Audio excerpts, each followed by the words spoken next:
बिस्मिल्लाहिर्रहमानिर्रहीम। अस्सलाम वालेकुम नाज़रीन, मैं ज़ुबैर अली ख़ान हूँ। कौमी असम्बली के इजलास का आज चौथा रोज़ था और वज़ीर-ए-आज़म के इंतखाब के बाद ये पहला दिन था, लेकिन हुकूमती बेंचेस आज एक बार फिर खाली नज़र आए। सिर्फ जो मखसूस नशिस्तों पर जो ख़वातीन मुंतखब हुई थी वही नज़र आईं। उसके बाद जब शहबाज शरीफ निकल गए तो तमाम मुस्लिम लीग नून के अरकान भी वहाँ से चले गए और पाकिस्तान पीपल्स पार्टी के जो चेयरमैन हैं बिलावल भुट्टो ज़रदारी, उन्होंने भी आज खिताब किया। उनके खिताब के दौरान पीपल्स पार्टी के कुछ रहनुमा वहाँ पर मौजूद थे और ख़िताब जैसे ही ख़त्म हुआ वहाँ से भी लोग जो हैं वो चले गए। तो आज अपोजिशन की जानिब से एक बार फिर तगड़ी अपोजिशन नज़र आई है और ऐवान में एक मौका ऐसा भी आया जब MQM पाकिस्तान के लोग और पाकिस्तान तहरीक-ए-इंसाफ और सुन्नी इत्तेहाद कौंसिल का जो इत्तेहाद है उनके लोग आपस में गुत्थम गुत्था भी हुए, हाथापाई तक बात भी पहुंची, एक दूसरे को धक्के भी मारे गए और शेर अफजल मरवत और इकबाल खान अफरीदी जो पाकिस्तान तहरीक-ए-इंसाफ से जिनका ताल्लुक़ है, उन्होंने MQM पाकिस्तान के रहनुमा को जो है वो पहले अपने नशिस्त पर खड़े होकर कुछ आवाज़ें दी, जिसके ऊपर जो है वो MQM पाकिस्तान की जो रहनुमा थी, ख़ास तौर पर जो ख़वातीन की जानिब से भी कुछ नाज़ेबा इशारे किए गए, जिसके बाद ये मामला जो है वो काफ़ी ज़्यादा गंभीर हुआ। शेर अफजल मरवत और इकबाल खान अफरीदी अपनी नशिस्त से उठे और वो भाग कर जो है वो MQM पाकिस्तान के रहनुमा की तरफ गए। उस वक़्त खालिद मकबूल सिद्दीकी जो है वो ख़िताब कर रहे थे और उन्होंने अपने ख़िताब के दौरान जो है वो आइन और जमहूरियत की जब बात की तो तहरीक-ए-इंसाफ के लोगों का ये मौक़िफ़ था कि आप आइन और जमहूरियत की बात तो कर रहे हैं लेकिन अपने बानी जो चेयरमैन है उसका ज़रा नाम तो लेकर दिखाएं। उन्होंने अल्ताफ़ हुसैन का जिक्र किया और कहा कि आप उनका नाम तो लेकर बताएं जिसके नाम के ऊपर आप लोग वोट लेकर आते हैं, आपने पार्टी बनाई और अब आप उनका नाम नहीं लेते, जिसकी बात जो है वो MQM पाकिस्तान के बेंचेस की तरफ जो है वो उनकी तरफ से हाथों के इशारे किए गए तहरीक-ए-इंसाफ की तरफ और वो कुछ नाज़ेबा इशारे थे, जिसकी वजह से जो पाकिस्तान तहरीक-ए-इंसाफ के रहनुमा हैं जिनमें इकबाल खान अफरीदी और शेर अफजल मरवत शामिल थे, वो काफ़ी ज़्यादा तैश में आए। दोनों जो है वो एक दूसरे की जो है वो MQM पाकिस्तान की जो रहनुमा है उनकी तरफ भागे, लेकिन असद कैसर और अली मोहम्मद ख़ान जो है उन्होंने बीच बचाव करवाया, दरमियान में आए, एक दूसरे को धक्के भी लगे हैं। आप ये फुटेज जो है वो देख सकते हैं और अली मोहम्मद ख़ान जिस तरीके से MQM पाकिस्तान के रहनुमा को जो है वो पीछे लेकर जा रहे हैं। इस दौरान जो MQM पाकिस्तान की एक खातून है वो भी अपने जो साथी कुलीग्स हैं उनको पीछे लेके जा रही हैं। शेर अफजल मरवत को भी आप देख सकते हैं कि किस तरीके से वो भी नारेबाजी करते हुए वहाँ पर आए। तो ये ऐवान एक बार फिर अखाड़ा बनते बनते जो है वो बचा है। जिस तरीके से गुज़िश्ता रोज़ शेर अफजल मरवत ने अता तारड़ को एक धमकी दी है कि अगर उन्होंने दोबारा नारे जो है वो लगाए, क्योंकि अता तारड़ ने कल जो है वो इमरान खान का नाम लेकर कुछ ऐसे नारे लगाए थे जिसकी वजह से पाकिस्तान तहरीक-ए-इंसाफ के रहनुमा जो है वो तैश में आ गए। एक बार फिर आज जनरल बाजवा का एहतसाब का मुतालबा भी किया गया पाकिस्तान तहरीक-ए-इंसाफ की तरफ से और ये पहला मौका है जब जनरल बाजवा का एहतसाब का मुतालबा किया गया पार्लियामेंट के फ्लोर से। जब बैरिस्टर गौहर अपना खिताब कर रहे थे तो उन्होंने अपने खिताब के दौरान जो है वो साइफ़र का मामला उठाया। उन्होंने कहा कि साइफ़र एक हकीकत है और साइफ़र के तहत साजिश की गई और हुकूमत को जो है वो मुंतखब हुकूमत को गिराया गया, बजाय इसके कि आप साइफ़र का पब्लिक करने के लिए और जो साजिश आवाम के सामने लाने वालों को सज़ा दें। इसके अलावा जिन्होंने उस साजिश के तहत मुंतखब हुकूमत को गिराया है उनका ट्रायल होना चाहिए, जो बैरिस्टर गौहर ने आज अपने खिताब के दौरान मुतालबा किया है। उसके अलावा पाकिस्तान तहरीक-ए-इंसाफ जो 4 दिनों से नज़र आ रहा था कि ये मुस्लिम लीग नून को ही टारगेट कर रही है और उनके जो सरबराहान हैं उनके ख़िलाफ़ ही नारेबाजी कर रही है, लेकिन आज ये ऐवान में देखा गया कि पाकिस्तान पीपल्स पार्टी के ऊपर भी काफ़ी ज़्यादा जो है वो सख्त हाथ रखा गया पाकिस्तान तहरीक-ए-इंसाफ के जानिब से। पाकिस्तान तहरीक-ए-इंसाफ के जब रहनुमा बैरिस्टर गौहर जो चेयरमैन PTI हैं उन्होंने जब ऐवान में इज़हार ख़याल किया तो जो स्विस अकाउंट्स का मामला जो है वो उन्होंने उठाया, जिसके ऊपर पाकिस्तान पीपल्स पार्टी की जो रहनुमा है शर्मिला फ़ारूकी और दीगर जो रहनुमा हैं उनकी तरफ से काफ़ी ज़्यादा शदीद एहतजाज किया गया। इस मौके पर जब उन्होंने स्विस अकाउंट का जिक्र किया तो डिप्टी स्पीकर जो पाकिस्तान पीपल्स पार्टी से जिनका ताल्लुक़ है उन्होंने बैरिस्टर गौहर का माइक भी बंद किया और राजा परवेज़ अशरफ को जो है वो माइक दिया। तो एक बार फिर जब उन्होंने राजा परवेज़ अशरफ को माइक दिया तो इस दौरान हालात जो है वो एक दफ़ा फिर कशीदा हुए। शाहिद खटक जो है उन्होंने स्पीकर डाइस का घेराव किया और उन्होंने कहा कि हमारे चेयरमैन को अगर बात नहीं करने देंगे तो हम भी किसी को बोलने नहीं देंगे। तो मामला फिर बैरिस्टर गौहर जो है वो ख़ुद बैठ गए, उन्होंने कहा आप बात कर लें। तो राजा परवेज़ अशरफ ने पॉइंट ऑफ आर्डर पर यह बात कही कि इस ऐवान में हमें आइन और कानून की बात करनी चाहिए اور اس طرح کا ماحول نہیں بنانا چاہیے کیونکہ پورا پاکستان جو ہے وہ اس وقت ہمیں دیکھ رہا ہے۔ تو یہ بات کرتے ہوئے وہ بیٹھ گئے۔ تو پھر بیرسٹر گوہر نے کہا کہ جو لوگ ہمیں آئین اور جمہوریت کا درس دیتے ہیں وہ اپنے گریبان میں بھی جا کے، انہوں نے کہا کہ ہماری خواتین کو جیلوں میں ڈالا گیا، ہمارے کارکنان کو گرفتار کیا گیا،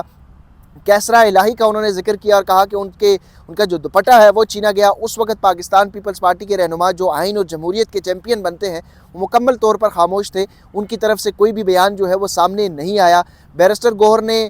اسی خطاب کے اندر جنرل باجوہ کا جو ہے وہ ٹرائل کرنے کا مطالبہ کیا۔ اس کے ساتھ ساتھ انہوں نے آئین اور قانون کے حوالے سے بھی بات کی۔ انہوں نے کہا کہ اگر اس ایوان میں فارم 45 اور فارم 47 والا معاملہ حل نہیں ہوگا تو یہ ایوان اس طرح تو نہیں چلے گا۔ تو راجہ پرویز اشرف نے بھی کہا کہ اگر آپ نے اسی طرح کا رویہ رکھنا ہے تو یہ کمپنی چلتی ہوئی نظر نہیں آ رہی۔ تو اقبال خان افریدی جو کہ اپوزیشن بینچ پہ بیٹھے تھے پاکستان تحریک انصاف کے رہنما، انہوں نے کہا ہم تو یہی چاہتے ہیں کہ یہ اسمبلی اس طرح نہیں چلے گی۔ بیرسٹر گوہر کے خطاب کے بعد اختر مینگل کا ایک طویل خطاب تھا، دھواں دار خطاب تھا، اور اس خطاب کے دوران پاکستان ٹیلی ویژن جو ریاستی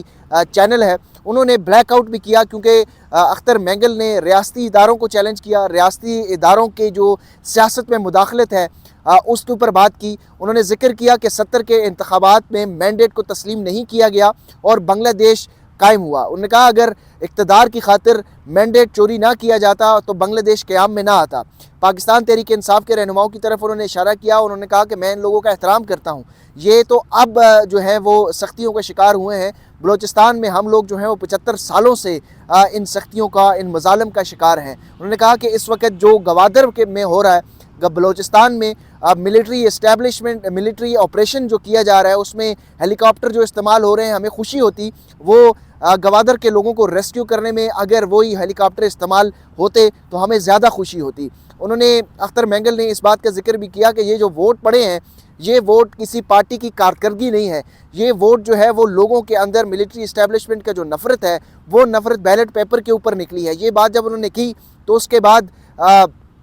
پی ٹی وی نے بلیک آؤٹ کر دیا اور پی ٹی وی مکمل طور پر ان کی تقاریر جو تھی وہ اپوزیشن کی تقاریر جو تھی وہ نہیں دکھا رہی تھی۔ اختر مینگل نے یہ بھی ذکر کیا کہ جس طریقے سے ریاستی ادارے اور خفیہ ایجنسی اپنے اداروں کو کمزور کرنے کے لیے استعمال ہو رہی ہیں، کاش یہ تمام توانائیاں، یہ تمام جو اثر و رسوخ ہے وہ ملک دشمن قوتوں کو کمزور کرنے کے لیے استعمال کی جاتی۔ اور اختر مینگل نے اس بات کا بھی ذکر کیا کہ ہم جو ہے وہ یہاں پر عمر ایوب صاحب نے کل اس بات کا ذکر کیا کہ ہماری تقریر جو ہے وہ لائیو نہیں دکھائی جا رہی، تو مجھے تو ڈر ہے کہ ہم یہاں سے لائیو ہی چلے جائیں، یعنی ہم زندہ یہاں سے چلے جائیں تو بڑی بات ہوگی۔ پرائم منسٹر شہباز شریف کو انہوں نے مخاطب کیا، گو کہ وہ پارلیمان میں اس وقت موجود تو نہیں تھے۔ انہوں نے کہا کہ شہباز شریف نے یہ ذکر کیا کہ مسنگ پرسنز کا انہوں نے ذکر تو کیا، لیکن میں ان سے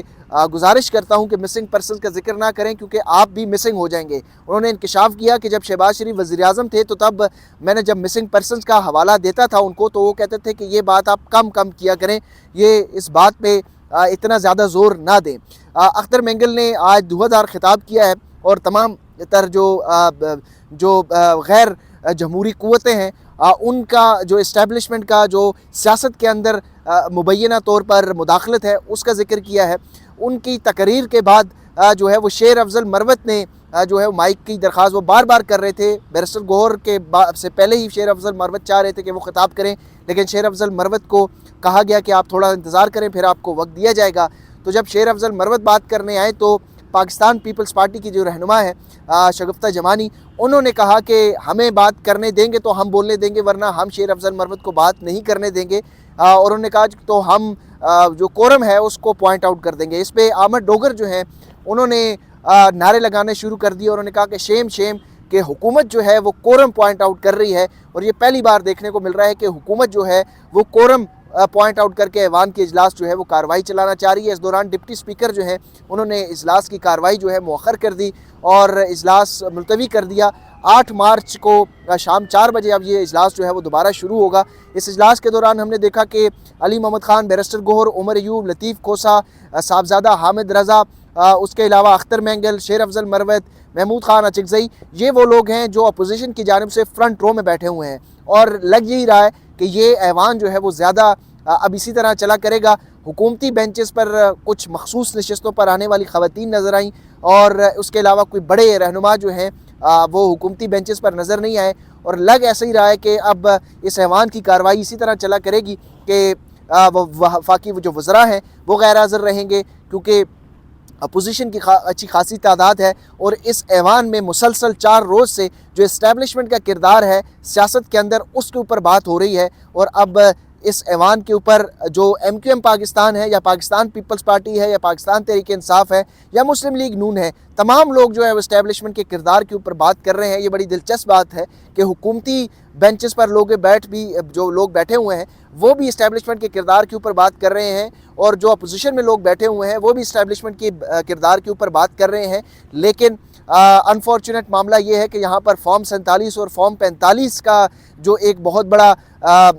एक तनाज़ा खड़ा हुआ है, उसकी अभी तक तहकीकात का मुतालबा किसी की तरफ से, हुकूमत की तरफ से नहीं आया। अहम बात ये थी कि आज इमरान रियाज और असद तूर के हवाले से अख्तर मेंगल ने भी जिक्र किया, और उन्होंने कहा कि इन तमाम लोगों को रिहा करना चाहिए, और उसके साथ साथ जो सियासी कैदी हैं उनको भी वज़ीर आज़म साहब जो है वो रिहाई का मुतालबा करें। तो ये आज पार्लिमान की कार्रवाई का मुकम्मल अहवाल था। मुझे दीजिए इजाज़त, अपना ढेर सारा ख्याल रखिएगा। अल्लाह हाफ़िज़।